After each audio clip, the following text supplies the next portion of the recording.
Di lapangan saat ini banyak sekali perdebatan tentang pro kontra motor listrik. Karena secara umum mereka menyimpulkan bahwa motor listrik itu sampah gitu. Nah, sesampah apa sih motor listrik itu gitu kan?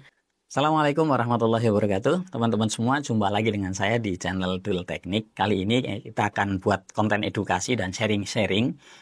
Latar belakangnya adalah di lapangan saat ini banyak sekali perdebatan tentang pro kontra motor listrik. Bahkan muncul istilah-istilah kaum mendang-mending dan lain sebagainya ya. Saya termasuk orang yang tidak sepakat dengan penyebutan itu. Kenapa?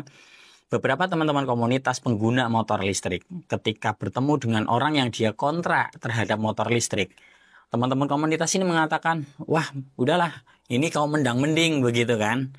Ini kurang tepat. Kurang tepatnya bagaimana? Ya, saya juga pengguna motor listrik, saya juga penghobi motor listrik. Tapi saya dalam menentukan pilihan motor listrik itu juga dengan pertimbangan mendang-mending.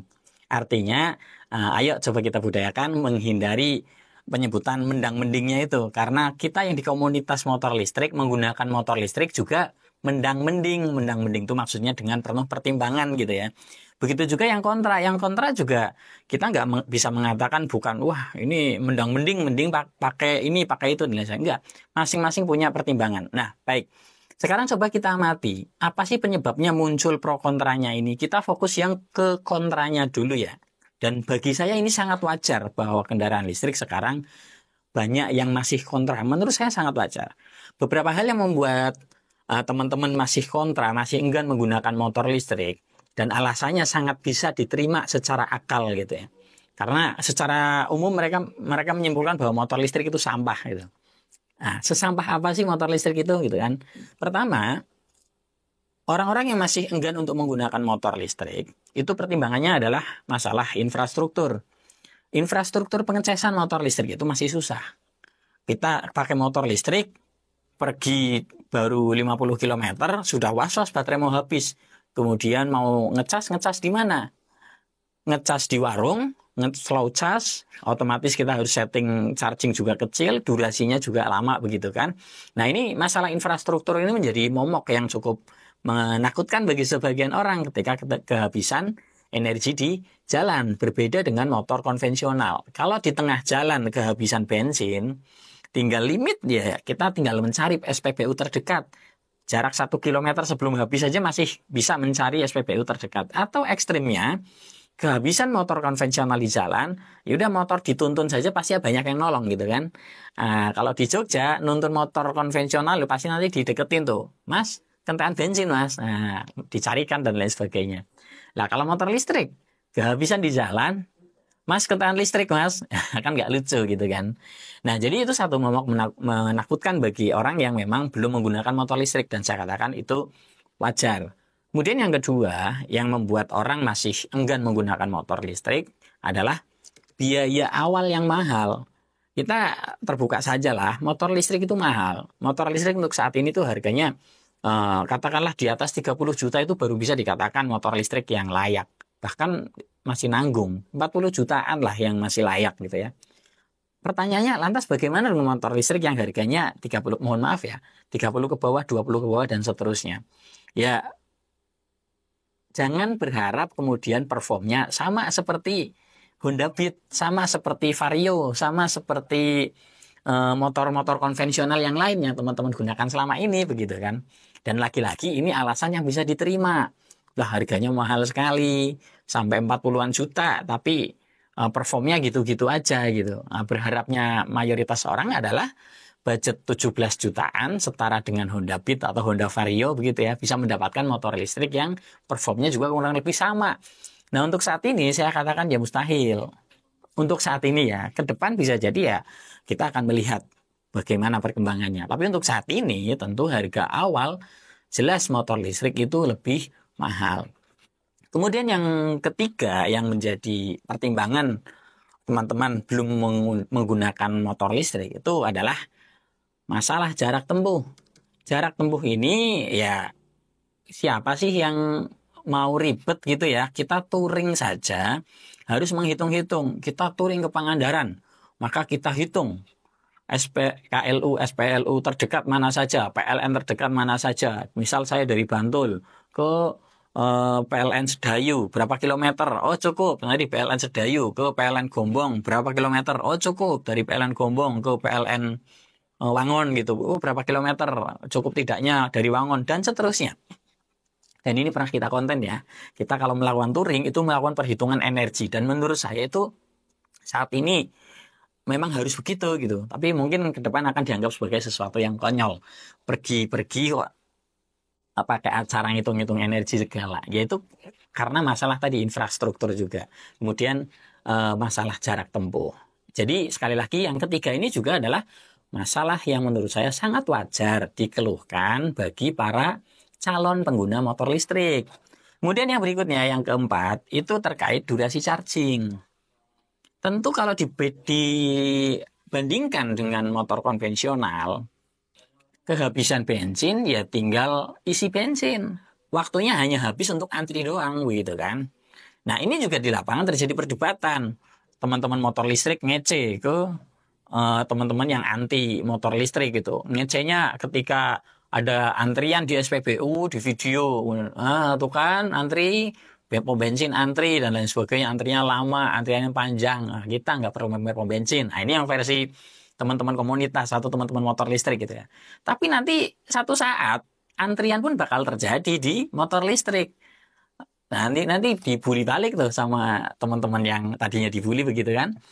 Nah, tuh kan sama aja motor listrik juga ngantri dan sekarang sudah kejadian SPKLU mobil listrik juga sudah mulai ngantri mau ngecas, aduh sudah ke tempatan yang lain. Bahkan lebih konyolnya lagi, mau ngecas ternyata sudah ada mobil listrik di situ dan mobil listriknya sudah penuh, tapi masih menetap ada di situ gitu kan. Nah, orangnya kemana juga nggak tahu begitu. Nah artinya masalah antrian ini juga ada potensi di motor listrik juga ada potensi ngantri. Maka masalah waktu charging yang lama ini juga alasan yang sangat-sangat wajar ketika teman-teman masih enggan beralih ke motor listrik. Kemudian yang alasan berikutnya adalah terkait kualitas baterai. Di konten YouTube saya kan sering upgrade baterai, jasa upgrade baterai dan lain sebagainya. Ya kita ini rahasia umum bahwa sekarang adalah masa-masa transisi dari motor konvensional menjadi motor listrik bisa jadi. Yang efeknya apa? Para produsen juga berlomba-lomba memasarkan produk yang tidak mahal-mahal amat, bisa diterima masyarakat. Tapi konsekuensinya apa? Konsekuensinya kualitas baterainya. Kualitas baterainya, mohon maaf sekali, masih banyak merek-merek yang kemudian kualitas baterainya masih ya di bawah standar dan hanya asal nembak pasar begitu ya. Yang penting laku dulu begitu. Nah ini juga sangat disayangkan. Misal baterai masih menggunakan aki SLA. Menurut saya tidak masalah kok menggunakan aki SLA. Tapi kalau pakai aki SLA, ya settingannya jangan settingan setara litium lah. Aki SLA, oke, kita melihat di China. Motor listrik juga masih banyak yang pakai aki SLA. Tapi kita lihat kontrolernya. Kontrolernya mereka main aman saja. Paling hanya di 30 ampere, 35 ampere. Di Indonesia, akinya masih SLA, kontrolernya bisa sampai 50 ampere, 50 ampere, dan seterusnya. Nah ini akan berdampak ke kemampuan aki ini bisa secara usia tidak bisa bertahan lama. Aki SLA itu maksudnya aki kering ya. Dan ini kan masih banyak motor listrik yang menggunakan aki SLA atau aki kering ini. Nah maka kualitas baterai ini juga menjadi isu yang sangat wajar bagi teman-teman yang masih enggan beralih ke motor listrik. Lah, aki SLA usianya cuma berapa bulan, kemudian performnya, beratnya, dan lain sebagainya. Kemudian yang berikutnya, alasan berikutnya yang membuat teman-teman enggan beralih ke motor listrik, kalau ini mungkin ada agak semi-semi apa namanya ya, masalah ideal ya, masalah idealisme ya. Jadi menganggap bahwa motor listrik itu nggak go green, motor listrik itu nggak ramah lingkungan gitu ya. Apalagi kalau dipancing-pancing perdebatan motor listrik itu ramah lingkungan. Ayo kita galakkan ekosistem kendaraan ramah lingkungan. Nah, nanti yang teman-teman yang kontra ini langsung ngungkit-ngungkit tuh. Ramah lingkungan dari mana? Lihat tuh pembangkit listriknya masih pakai batu bara. Lihat tuh produksi unitnya masih banyak mengorbankan alam begitu dan lain sebagainya.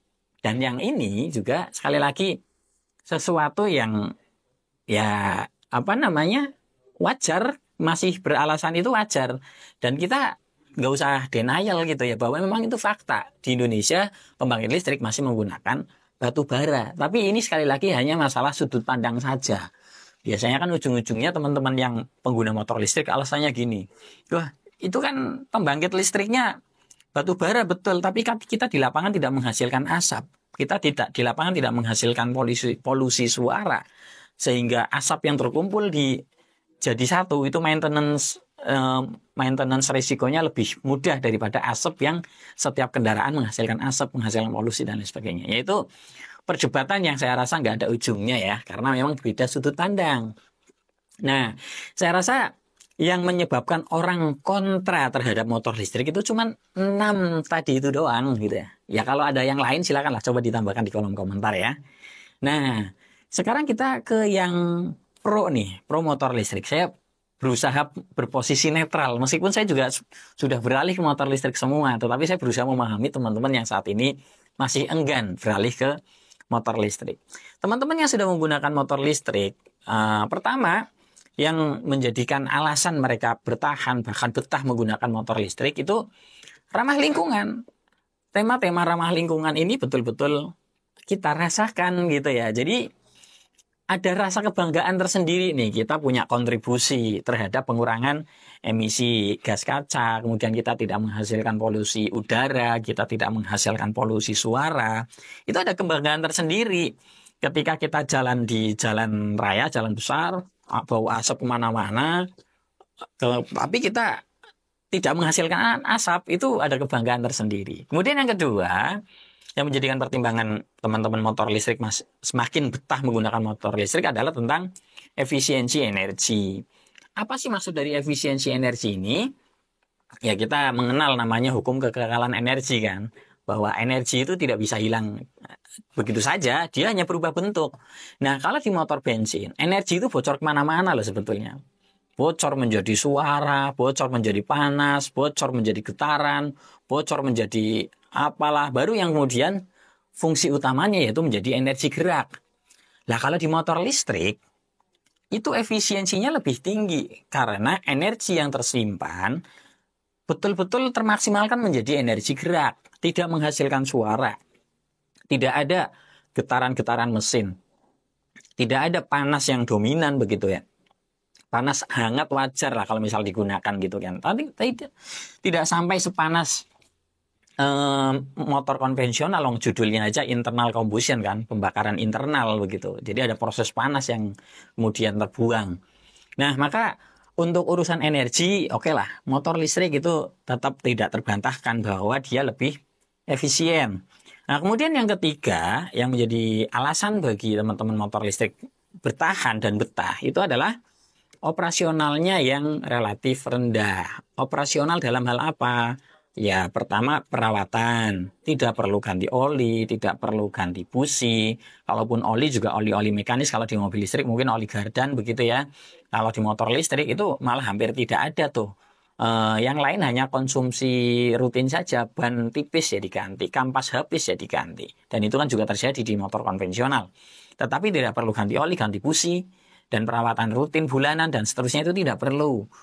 Kemudian yang berikutnya masalah operasional ini juga masalah biayanya. Sebagai contoh, kemarin saya perjalanan menggunakan mobil listrik kurang lebih sekitar 1.100 km. 1.100 km. Ini mobil ya, mobil listrik. Kalau di mobil konvensional itu hitungan saya BBM-nya itu menghabiskan sekitar 1,5 juta. Itu apa namanya? Ya bisa lebih ya.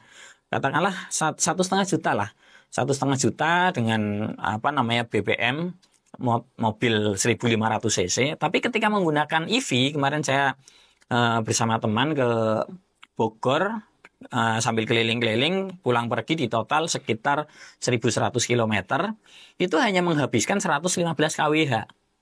115 kWh dengan tarif listrik SPKLO yang tarifnya memang lebih mahal ya, sekitar 2.000 sekian. Itu habisnya hanya sekitar 300.000 rupiah. Apalagi kalau misal pengecasan di rumah, yang mana di rumah tarifnya hanya 1.600 rupiah. Nah, maka secara operasional angkanya ini ya 1:5 lah maksimalnya. Kalau motor listrik bisa lebih rendah lagi.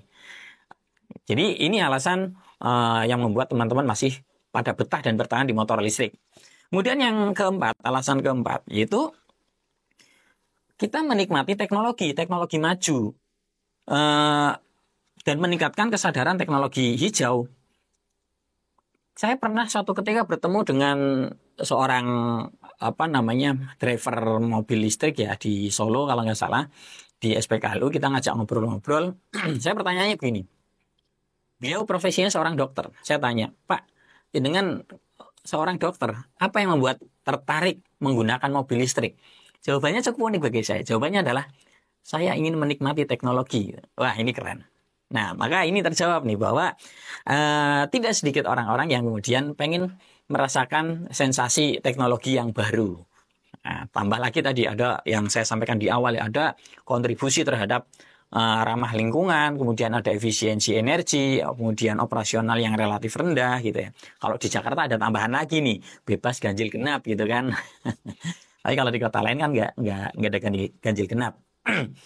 Kemudian yang kelima itu tentang kemandirian energi. Nah, kemandirian energi ini menarik sekali. Bagi teman-teman yang menggunakan motor listrik, itu rasanya lebih plong gitu loh. Kita tidak perlu was-was tiba-tiba harga BBM naik, tidak perlu was-was tiba-tiba BBM langka, kemudian tiba-tiba ya berbagai macam lah. Bahkan ketika ada darurat kebencanaan itu saya rasa kendaraan listrik bisa jauh lebih bertahan gitu ya. Kenapa? Karena sumber energi ini kan tidak hanya PLN. Sumber energi ini tidak hanya disediakan oleh pemerintah. Kita sama-sama tahu sekarang perkembangan di Indonesia, khususnya di renewable energy, kemandirian listrik energi, itu kan rumah-rumah sudah pada pasang panel surya, pembangkit listrik tenaga matahari begitu ya. Dan ini ke depan akan semakin merebak. Nah, maka untuk memiliki kemandirian energi itu sangat memungkinkan. Apalagi misal kita motor listriknya dimanfaatkan sebagai power bank di rumah. Maksudnya bagaimana? Ya ketika kita punya motor listrik di PLN misal pas lagi ada pemadaman atau apa, kita manfaatkan motor listrik kita untuk genset supply rumah kita juga bisa. Loh kok bisa? Ya di konten sebelumnya juga sudah pernah kita tayangkan ya, V2L untuk motor listrik. Kalau mobil listrik kan biasanya sudah ada V2L-nya. Vehicle to load. Nah, jadi ini juga satu alasan yang membuat teman-teman di komunitas motor listrik atau pengguna motor listrik itu masih happy menikmati motor listrik. Kemudian yang keenam yang membuat kita masih bertahan di motor listrik adalah kita merasakan adanya peningkatan kualitas hidup. Apa hubungannya? Nah, baik. Ada satu momen yang menurut saya menarik untuk kita kaji begitu ya. Kita lihat di China, di kota-kota besar, Shenzhen, Guangzhou dan seterusnya. Di sana motor listrik sudah tersebar begitu banyak, di mana-mana motor listrik. Bisa dikatakan 99,9% itu orang menggunakan motor listrik. Yang 0,01% atau 0,0 sekian gitu ya, itu motor konvensional, dan itu hanya digunakan oleh misal polisi gitu ya, petugas-petugas kedaruratan itu menggunakan motor konvensional, motor bensin.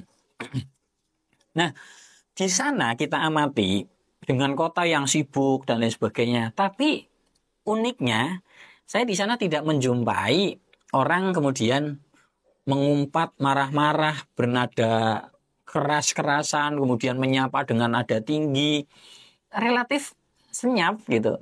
Ya orang ngobrol ada, tapi ngobrolnya juga senyap karena memang polusi suara itu sangat minim. Nah, yang menarik begini, jangan-jangan maraknya motor listrik ini berdampak ke psikis masyarakat begitu ya. Ini perlu penelitian nih, kalau yang nonton ada teman-teman dosen atau mungkin yang suka riset-riset, bisa diriset dampak motor listrik terhadap terhadap psikis ya, terhadap budaya masyarakatnya. Jadi di sana contoh, saya lagi jalan di trotoar di Shenzhen. Dari belakang itu mau ketabrak sepeda listrik atau motor listrik beberapa kali lah. Karena memang di sana di trotoar itu digunakan untuk motor listrik. Tapi mereka hanya ngerem mendadak sampai hampir mau jatuh, kemudian menghindar dan selesai begitu saja. Tidak ada kemudian saling mengumpat atau memarahi atau apa. Saya salah satu kultur shock yang saya rasakan di sana. Kok begini ya, asik juga nih. Nah, jangan-jangan efek motor listrik ada ke situ juga. Atau nggak usah jauh-jauh teh, di Indonesia saja. Teman-teman yang menggunakan motor listrik, meskipun sebelumnya adalah pengguna motor-motor bising, motor-motor yang bisa di-blayer-blayer kalau bahasa Jogjanya. Begitu beralih ke motor listrik, itu rasanya risih loh. Kalau lagi naik motor listrik, kemudian ada motor konvensional datang dengan knalpot berisik. Itu rasanya sudah risih. Sudah kayak nggak tenang gitu. Dia lebih memilih menghindar. Nah, bayangkan kalau kemudian mayoritas menggunakan motor listrik.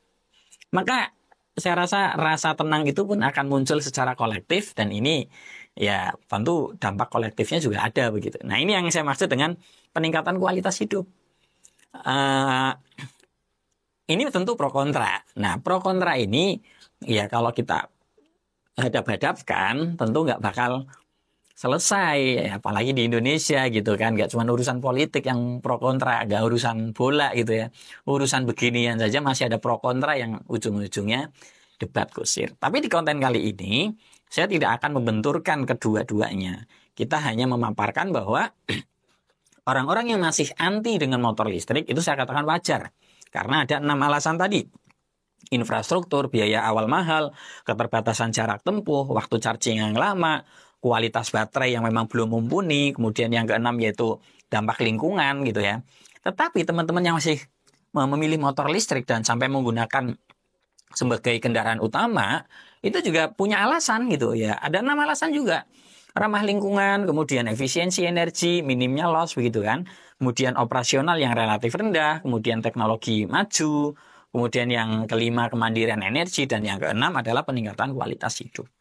Nah, tentu dua hal ini akan dipengaruhi oleh kondisi secara umum begitu ya. Ada beberapa faktor sosial ekonomi yang berdampak ke pertumbuhan motor listrik itu sendiri. Yang pertama, kita mengetahui adanya pengaruh industri otomotif, baik di Indonesia sendiri ataupun industri otomotif secara global. Saya rasa kita semua sepakat bahwa masa depan kendaraan itu ada di kendaraan listrik. Sepakat nggak sepakat silakan. Tetapi kita secara data, kalau saya secara pribadi menyimpulkan bahwa masa depan kendaraan khususnya di Indonesia itu ya kendaraan listrik gitu.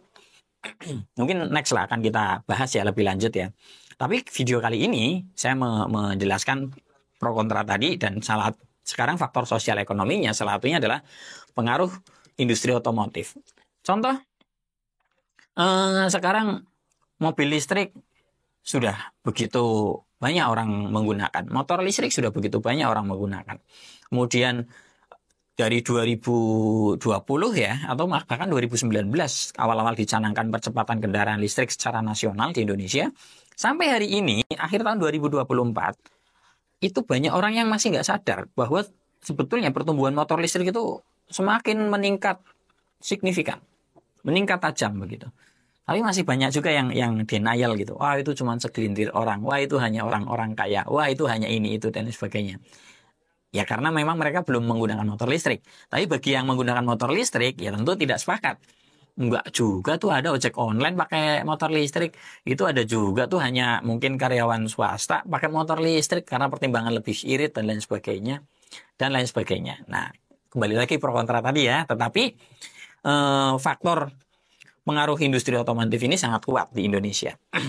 Per hari ini saja, motor listrik yang masuk ke Indonesia itu jumlahnya bisa lebih dari 60 merek gitu ya. 60 merek semua mengeluarkan produk berlomba-lomba untuk mendapatkan hati di masyarakat Indonesia begitu ya. Kita masih melihat mana yang kemudian betul-betul leading menguasai di Indonesia gitu. Pasti kan ujung-ujungnya juga akan mengerucut ke merek-merek itu aja begitu kan. Baik, yang kedua yaitu ketergantungan pada impor. Ini juga patut kita perhatikan bahwa ada efek, tentu efek ini bisa kita anggap sebagai efek negatif, ada juga efek positifnya begitu ya. Yang harapannya kita juga bisa mengantisipasi ya ketergantungan terhadap impor. Karena motor listrik ini kita termasuk lambat dalam mengikuti, tetapi trennya sudah dipaksa untuk naik. Akhirnya barang-barang yang masuk ke Indonesia impor semua. Terlepas dari pabrikan-pabrikan yang klaim TKDN sekian persen dan lain sebagainya, ya realita di lapangan juga partnya rata-rata masih impor gitu kan. Kemudian yang ketiga terkait kesadaran masyarakat. Kesadaran masyarakat juga terus meningkat. Ada faktor kesadaran masyarakat yang terus meningkat. Dan kesadaran masyarakat ini peningkatannya itu cukup signifikan. Indikasinya apa? Ya indikasinya kalau dulu kita pakai motor listrik itu dianggap aneh, dianggap ini itu dan sebagainya. Sekarang sudah hal biasa gitu kan. Orang masyarakat sudah mulai sadar bahwa ini betul-betul eranya kendaraan listrik, dan kendaraan listrik itu bukan hanya sekedar mainan, bisa dipakai jarak jauh, bisa dipakai untuk nanjak, bisa dipakai untuk kencang dan lain sebagainya. Kemudian yang berikutnya, faktor yang menurut saya paling krusial adalah tentang kebijakan pemerintah. Kebijakan pemerintah ini tentu kita harapkan ya bisa pro terhadap kemajuan yang betul-betul bisa kita nikmati begitu ya. Jadi kebijakan pemerintah ini kita lihat arahnya kemana. Kalau kita amati era pemerintahan Pak Jokowi periode pertama dan periode kedua itu program percepatan kendaraan listrik memang di-push terus gitu ya. Nah kemudian sekarang di era pemerintahannya Pak Prabowo indikasinya juga tetap di-push, cuman mau seberapa kencang kita belum tahu. Kita sama-sama tahu sekarang bulan Desember, akhir Desember. Nah, mungkin kalau video ini tayang saya nggak tahu ya kebijakan motor listrik sudah ditetapkan atau belum. Tetapi ya kita dapat bocoran-bocoran bahwa subsidi juga akan berlanjut, tetapi besarannya berapa kita tidak tahu. Artinya ada indikasi bahwa pemerintah berikutnya juga akan menggencarkan program-program percepatan kendaraan listrik yang tidak kalah lah dengan periode sebelumnya, akan berlanjut begitu ya. Kita lihat saja. Nah, itu adalah faktor sosial ekonomi ya. Lalu sebagai penutup video kali ini harapannya apa sih bagi kita semua? Sekali lagi kita harus berpikir jernih, jangan menjadikan era kendaraan listrik sebagai pro kontra saja. Kita hanya bentrok di lapangan, hanya meributkan mending ini, mending itu. Kita sudahin saja lah. Kita sudahin perdebatan itu. Anda milih itu silakan, kami milih ini juga oke gitu kan. Nah, harapan kami di era kendaraan listrik ini, yang pertama, pemerintah serius dalam menggarap infrastruktur pengecasan. Kenapa? Ya kan pemerintah juga arahnya ke depan garap kendaraan listrik. Ya harusnya keseriusan menggarap infrastruktur juga diseriusin gitu ya. Tidak hanya di kota-kota besar, tidak hanya di pusat-pusat kota saja, tetapi di pinggiran kota, di tempat-tempat wisata, atau mungkin di pedesaan-pedesaan. Mulai difikirkan bagaimana agar infrastruktur yang ada mampu digunakan oleh masyarakat bawah untuk mereka juga bisa menikmati kendaraan listrik. Misal di desa-desa pakai kendaraan listrik, ya nggak usah mobil listrik deh, motor listrik saja deh. Pakai motor listrik. Kalau mau berkendara di jalanan pedesaan, kehabisan listrik di tengah jalan, itu nggak bingung nancepin colokan lah. Kan motor listrik simpel tuh, hanya 220, katakanlah 5.500 watt, 5.500 kVA itu udah cukup lah, udah lebih dari cukup gitu kan. Nah, tapi realita di lapangan memang kadang masih ada perselisihan dengan pedagang. Misal sudah disediakan SPKLU, tapi ternyata dipakai oleh pedagang untuk harus berbagi begitu ya. Jadi ya realita di lapangan masih seperti itu. Intinya memang harapan kami infrastrukturnya coba lebih diseriusin lagi, itu yang pertama. Kemudian yang kedua, kita berharap adanya dukungan riset dari pemerintah yang lebih serius. Baik pemerintah ataupun pihak produsen. Maksudnya riset bagaimana? Jangan sampai kemudian era kendaraan listrik ini kita hanya jadi konsumen. Itu harapan saya. Era kendaraan listrik ini bagaimana agar kita juga bisa memanfaatkannya sebagai menumbuhkan masyarakat yang produktif lah. Jangan kemudian kita hanya membanggakan bonus demografi yang begitu besar, tetapi kita melupakan era kendaraan listrik ini. Kendaraan listrik ini kan anak muda banget, tetapi anak mudanya dominan hanya sebagai pengguna saja. Nah, maka bagaimana bentuk dukungan riset yang saya maksud? Misal nih ya, dari kampus, riset-riset yang kemudian aplikatif di lapangan, dari SMK, disupport lah.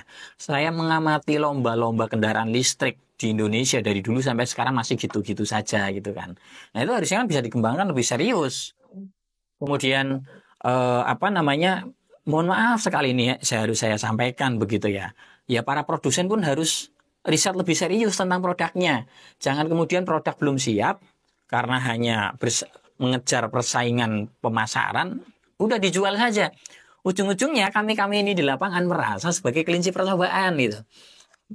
Keluarlah produk A, kemudian jatuh ke tangan kami, kita gunakan, ternyata masih ada keluhan, footstep-nya bermasalah, masih ada keluhan, suspensinya keras, bahkan misal jok nggak bisa ditutup, komstirnya oblak dan lain sebagainya.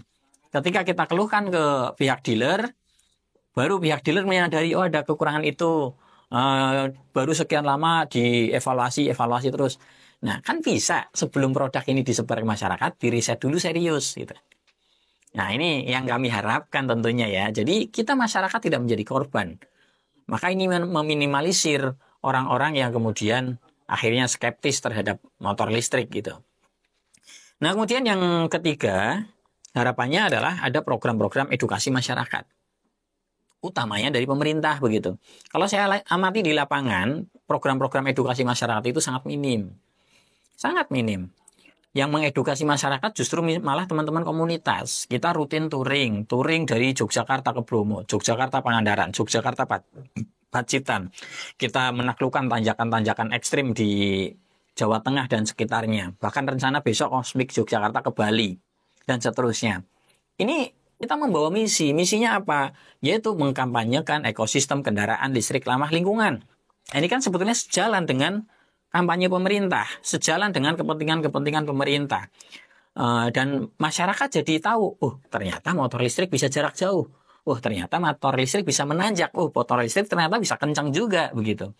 Motor listrik safety, motor listrik aman dan lain sebagainya. Harapannya ke depan dari kami adalah program-program edukasi terhadap masyarakat ini tidak hanya dilakukan oleh komunitas, tetapi juga peran pemerintah ada lah. Ya sebenarnya kan simpel banget nih, pemerintah kalau mau serius, gandenglah itu teman-teman komunitas, diberikan support dan lain sebagainya. Biasanya kita itu di komunitas kalau touring itu semuanya dana mandiri, tidak ada sponsor. Ya kita happy, tetapi juga kita membawa misi mengedukasi. Bahkan bukan hanya mengedukasi masyarakatnya ya, juga mengedukasi teman-teman di birokrasi. Karena kadang sampai ke satu titik, ya mohon maaf, kadang tidak semua SPKLU atau SPLU itu siap untuk kita cas gitu ya. Misal di sebuah alun-alun terdapat colokan-colokan listrik, kita gunakan cas untuk motor listrik, ada yang nggak kuat, ada yang kabelnya berasap dan lain sebagainya begitu. Jadi kita juga mengedukasi ke pihak-pihak yang terkait juga begitu kan. Oke, kemudian yang keempat harapan kami adalah ini yang terakhir sebagai penutup, yaitu pengembangan industri motor listrik lokal. Nah, tentu ini bukan hal yang sulit bagi kita, bagi warga Indonesia untuk membuat motor listrik, bahkan merakit baterai, membuat controller, itu kita mampu. Terlepas bahwa bahan bakunya masih tetap impor begitu ya, tetapi secara skill kita mampu. Nah, kan alangkah lebih baiknya kalau era kendaraan listrik ini juga dimanfaatkan untuk pertumbuhan produksi industri motor listrik lokal begitu. Ini harapan kami yang tentu ya hanya pemerintah yang kemudian bisa menerapkan begitu ya. Nah, mungkin terakhir poin kelima dari harapan kami yaitu dukungan kebijakan pemerintah. Oke, sekian konten dari saya. Mohon maaf jika ada salah. Pro kontranya silakan disampaikan lagi di kolom komentar. Debat juga silakan gitu kan. Dari saya sekian sekali lagi. Wassalamualaikum warahmatullahi wabarakatuh. Bagi teman-teman yang tertarik untuk belajar lebih dalam terkait kendaraan listrik, kami sediakan program pelatihan yang sangat cocok untuk teknisi, guru SMK, dosen, ataupun pengusaha di bidang kendaraan listrik. Info lebih detail silakan kontak admin atau bisa datang langsung ke workshop kami, Eklon Solusi Energi.